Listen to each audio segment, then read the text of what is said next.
12 जून 2025 को गुजरात के अहमदाबाद में हुई एयर इंडिया की उड़ान AI-171 की दुर्घटना ने न केवल भारत बल्कि पूरी दुनिया को झकझोर कर रख दिया। यह विमान जो अहमदाबाद से लंदन के गैटविक हवाई अड्डे के लिए उड़ान भर रहा था, टेक ऑफ के कुछ ही सेकंड बाद मेघानी नगर के एक रिहायशी इलाके में दुर्घटनाग्रस्त हो गया। इस भयावह हादसे में 241 लोगों की जान चली गई, जिसमें गुजरात के पूर्व मुख्यमंत्री विजय रूपाणी और कई अन्य प्रमुख हस्तियां शामिल थीं। यह कहानी उस दिन की घटनाओं, यात्रियों के जीवन, बचाव कार्यों और जांच के अब तक के निष्कर्षों को एक भावनात्मक और वास्तविक दृष्टिकोण से प्रस्तुत करती है। यह कहानी उन लोगों की याद में है जिन्होंने इस त्रासदी में अपनी जान गंवाई और उन लोगों की हिम्मत को सलाम करती है जिन्होंने इस मुश्किल घड़ी में एकजुटता दिखाई। नमस्कार, मैं सिमरन कौर आपका दिल से स्वागत करती हूं। अगर आप पहली बार हमारे चैनल पर आए हैं तो कृपया चैनल को सब्सक्राइब करना न भूलें और वीडियो पसंद आए तो लाइक जरूर करें। आज हम बात करेंगे अहमदाबाद प्लेन दुर्घटना के उस सच के बारे में जिसने हर किसी को हिला कर रख दिया। तो चलिए इस दर्दनाक लेकिन जरूरी कहानी को विस्तार से जानते हैं। 12 जून 2025 की सुबह अहमदाबाद में एक सामान्य दिन की तरह शुरू हुई। सरदार वल्लभ भाई पटेल अंतर्राष्ट्रीय हवाई अड्डा अपनी रोजमर्रा की हलचल में डूबा था। यात्री अपने गंतव्यों की ओर जाने के लिए उत्साहित थे, कर्मचारी अपने काम में व्यस्त थे और हवाई अड्डे का माहौल सामान्य था। लेकिन कोई नहीं जानता था कि यह दिन इतिहास के सबसे दुखद पन्नों में से एक बनने वाला था। एयर इंडिया की उड़ान AI-171 एक बोइंग 7708 ड्रीमलाइनर दोपहर 1:38 पर लंदन के गैटविक हवाई अड्डे के लिए उड़ान भरने वाली थी। विमान में 230 यात्री और 12 चालक दल के सदस्य सवार थे, कुल 242 लोग। इनमें से 169 भारतीय, 53 ब्रिटिश, 7 पुर्तगाली और 1 कनाडाई नागरिक थे। यात्रियों में गुजरात के पूर्व मुख्यमंत्री विजय रूपाणी भी थे, जो अपनी पत्नी और बेटी से मिलने लंदन जा रहे थे।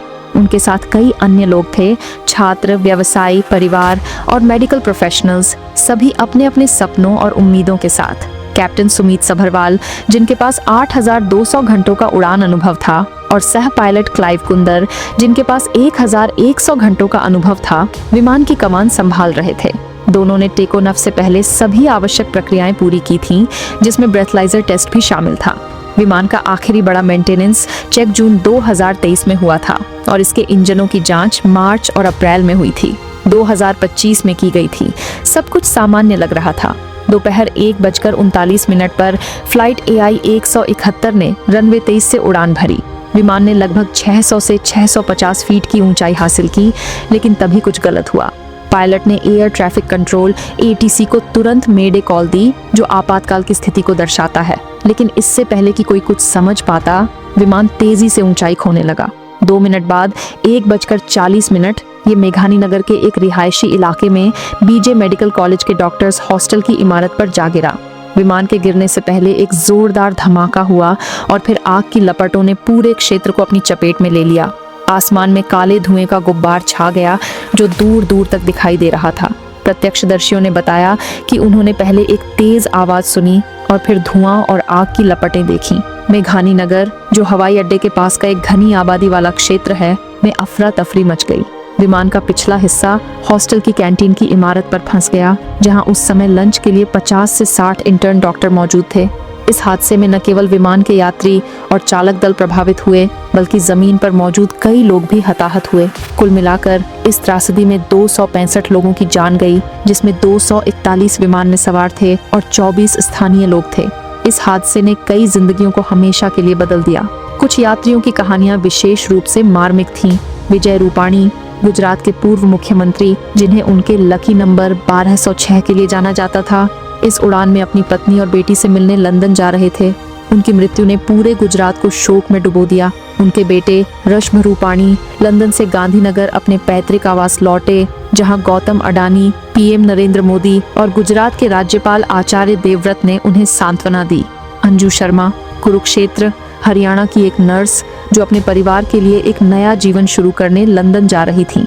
उनके परिजन प्रशांत ने बताया कि उनकी उड़ान की खबर सुनते ही परिवार को टीवी पर हादसे की सूचना मिली।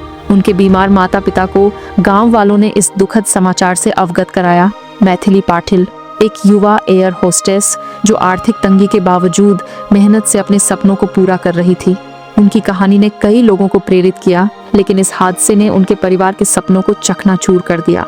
आर्यन राजपूत ग्वालियर के एक 19 वर्षीय मेडिकल छात्र जो बीजे मेडिकल कॉलेज में पढ़ाई कर रहा था। वह हॉस्टल की कैंटीन में था जब विमान उस पर गिरा। रंजीता केरल की एक नर्स जिनकी मृत्यु ने स्थानीय समुदाय को झकझोर दिया। एक सरकारी कर्मचारी को उनकी मृत्यु का मजाक उड़ाने के लिए निलंबित कर दिया गया, जिससे इस हादसे की संवेदनशीलता और बढ़ गई।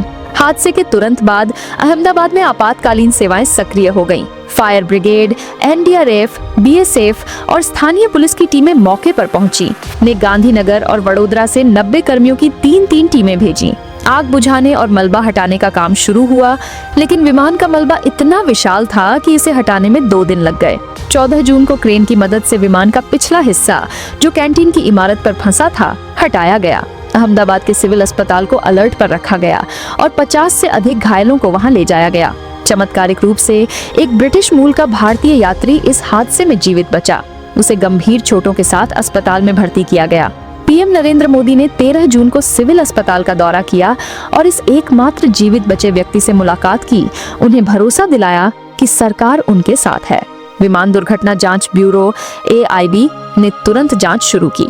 13 जून को digital flight data recorder DFDR और कॉकपिट वॉइस रिकॉर्डर CVR का एक सेट बरामद किया गया और 16 जून को दूसरा सेट मिला।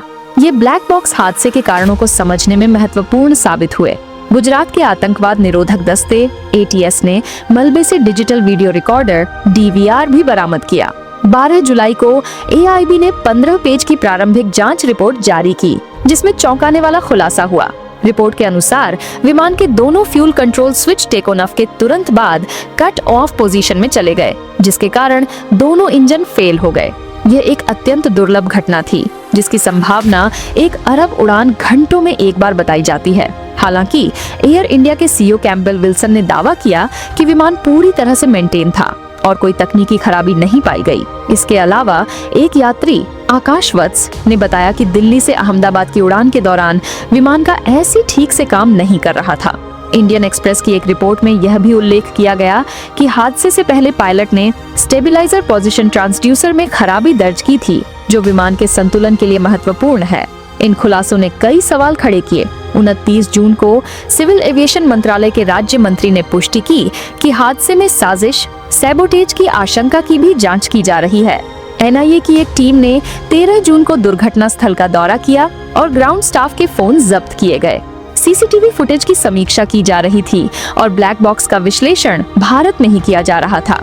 एक कथित पूर्व CIA अधिकारी के वायरल ट्वीट ने साइबर हमले की संभावना को भी हवा दी, जिसने इस हादसे को और रहस्यमय बना दिया। विशेषज्ञों ने बताया कि बोइंग 787.8 ड्रीमलाइनर में G-GEnX इंजन विश्वसनीय माने जाते हैं और दोनों इंजनों का एक साथ फेल होना लगभग असंभव है। इसने तकनीकी खराबी के साथ साथ मानवीय त्रुटि और बाहरी हस्तक्षेप की संभावनाओं को जन्म दिया। इस हादसे ने भारत में विमानन सुरक्षा पर गंभीर सवाल उठाए। DGCA ने सभी बोइंग 787 और 737 विमानों के फ्यूल कंट्रोल स्विच की जांच का आदेश दिया और एयर इंडिया ने अपने बेड़े की जांच पूरी की, जिसमें कोई खामी नहीं पाई गई। हालांकि हादसे के 4 दिन बाद 112 पायलटों ने अचानक बीमारी की छुट्टी ले ली, जिससे पायलटों के मानसिक स्वास्थ्य पर चिंता बढ़ी। DGCA ने क्रू मेंबर्स के लिए मानसिक स्वास्थ्य सहायता कार्यक्रम शुरू करने का सुझाव दिया। टाटा ग्रुप, जो एयर इंडिया का मालिक है, ने पीड़ितों के परिवारों के लिए मुआवजे की घोषणा की। सिंगापुर के प्रधानमंत्री लॉरेंस वोंग, चीनी राष्ट्रपति शी जिनपिंग और ब्रिटिश प्रधानमंत्री कीर स्टारमर ने शोक व्यक्त किया।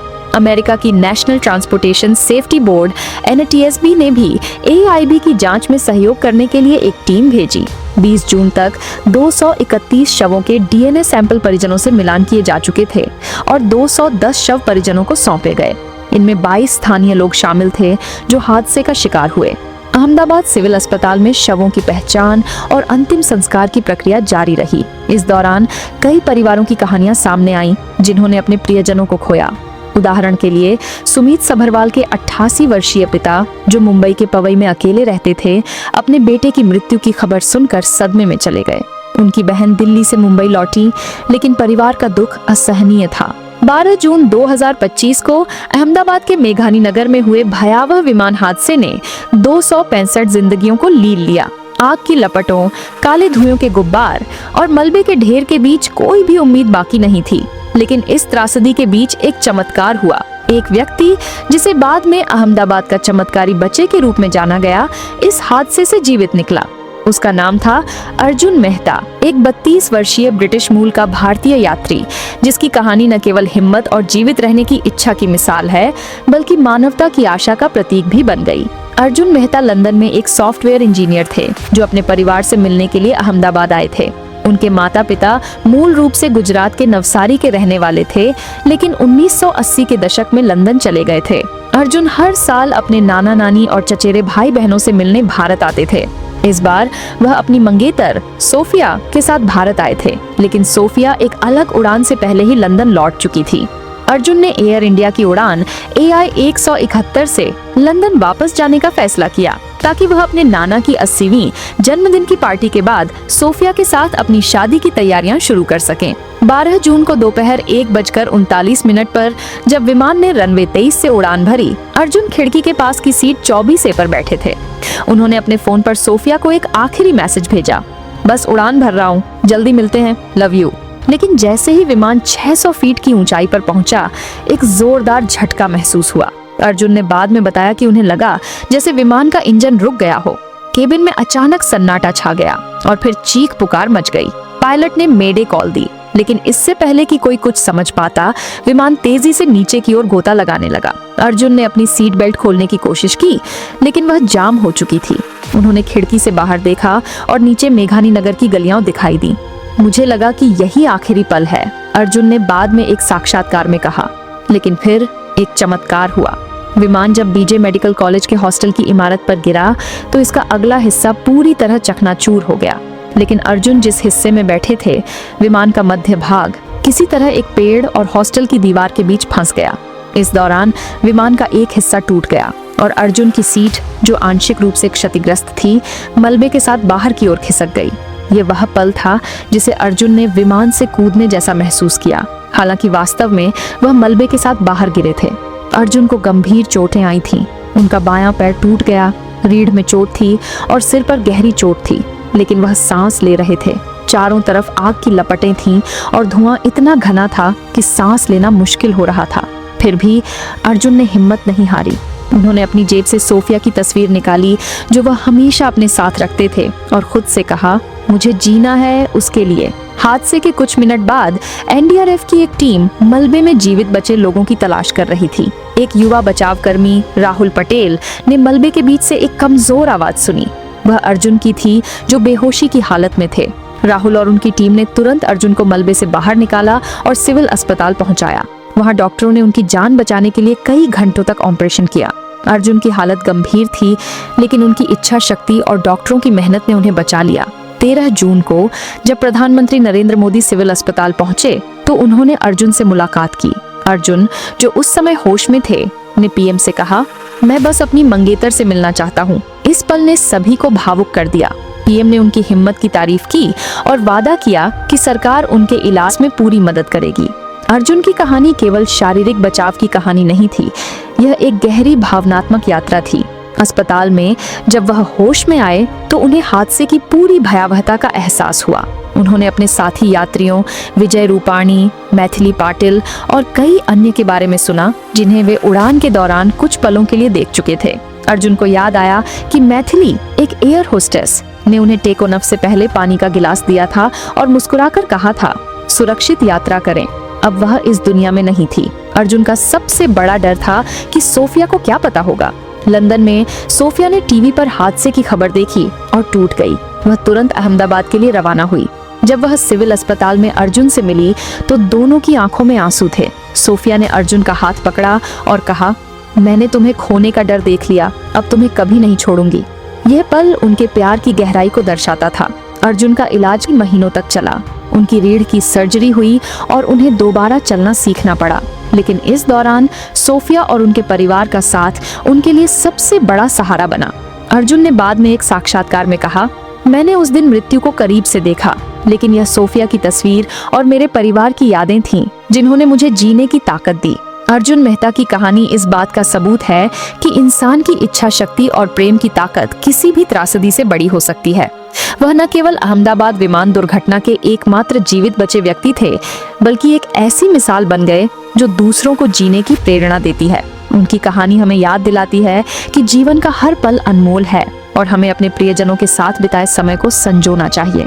अहमदाबाद विमान दुर्घटना ने न केवल भारत बल्कि वैश्विक विमानन उद्योग को हिलाकर रख दिया। यह हादसा हमें याद दिलाता है कि तकनीक कितनी भी उन्नत हो, मानवीय और तकनीकी त्रुटियां कभी भी असंभव नहीं है। इस त्रासदी ने कई सवाल खड़े किए। क्या यह तकनीकी खराबी थी? क्या यह साजिश थी या फिर मानवीय त्रुटि का परिणाम? जांच अब भी जारी है और ब्लैक बॉक्स का विश्लेषण शायद इन सवालों के जवाब दे सके। लेकिन इस हादसे ने यह भी दिखाया कि मुश्किल समय में लोग एकजुट होकर एक दूसरे का साथ देते हैं। बचाव कर्मियों की हिम्मत, डॉक्टरों की मेहनत और समाज की संवेदनशीलता ने इस दुख को कुछ हद तक कम किया। यह कहानी उन 265 लोगों की याद में है जिन्होंने अपनी जान गंवाई और उस एक व्यक्ति की हिम्मत की जो इस त्रासदी से जीवित निकला। अगर आपको हमारी दी गई जानकारी उपयोगी लगी हो तो कमेंट में अपनी राय जरूर बताएं। आपकी प्रतिक्रिया हमें और बेहतर कंटेंट लाने के लिए प्रेरित करती है। हम फिर मिलेंगे एक और नई, सच्ची और रोचक जानकारी के साथ। तब तक के लिए अपना ध्यान रखें और देखते रहिए हमारा चैनल। धन्यवाद और नमस्कार।